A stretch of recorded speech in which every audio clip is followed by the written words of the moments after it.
Olha, Tom, eu não sei se devia, mas eu acho melhor contar. Afinal de contas, ele é teu irmão gêmeo. Mas eu acho que eu devo por ser teu amigo. Você vai ficar surpreso. Mas é mais pura verdade. Ai, nada que vem do meu irmão me surpreende, meu cara. Então tá. Eu acho que ele tá namorando um homem. É isso? Toda a família faz capitalista tem um gay. Então tá. Até porque ele resolveu namorar o Vini. Isso é um absurdo! Quem ele tá pensando que é pra agir dessa forma? Eu também acho.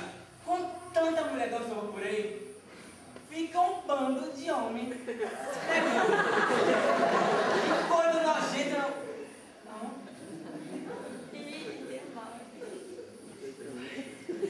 Vini não devia ter feito isso comigo. Como assim? O Vini. O Vini... Ah, ele sabe que meu irmão não é bem, né? Ele traiu minha confiança. Ele enviadou meu irmão. Que susto! Eu pensei que fosse ficado com ciúme do Vini. Você não tem tendências homossexuais, né? Tem? Que pergunta idiota, rapaz. Eu amo a Sarah. Então por que você não vai à luta e tenta reconquistá-la? Eu não sei o que dizer pra ela. E eu não vou dizer pra ela que o futuro marido dela tá de casa com meu irmão gêmeo vitalino mais novo, né? Enche linguiça. Para aquelas besteiras que ela é a mulher da tua vida, que sem ela você não pode viver. Mas no meio da frase, você para de falar. Se emociona. Mulher adora pausa dramática. Ótima ideia. Você é um gênio.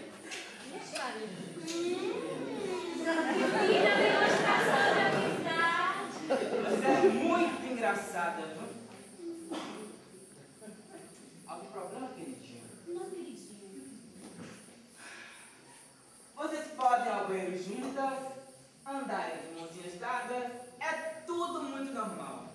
Mas se a gente se abraça, vem lá um comentário ridículo e preconceituoso. Que linda demonstração de amizade. É por isso que eu defendo essa tese. Toda mulher é lésbica. Você é um caso de interpretação.